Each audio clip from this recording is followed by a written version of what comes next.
મહેસાણા જિલ્લામાં નવા નિયુક્ત એસપી હિમાંશુ સોલંકીના નેતૃત્વમાં પોલીસ દ્વારા મહેસાણા પોલીસ ઓડિટોરિયમ ખાતે મહત્વપૂર્ણ બેઠક યોજાઈ હતી। આ બેઠકમાં જિલ્લાના વિવિધ ગામોના ટ્રસ્ટીઓ અને આગેવાનો મોટી સંખ્યામાં હાજર રહ્યા હતા।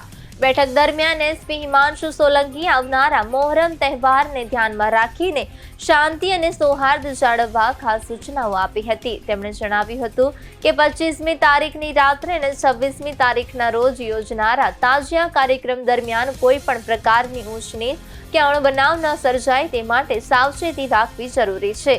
સાથે જ સોશિયલ મીડિયા પર પણ કોઈ પણ સમુદાયની લાગણીઓને ઠેસ પહોંચે તેવી પોસ્ટ ન કરવાની પણ અપીલ કરી હતી।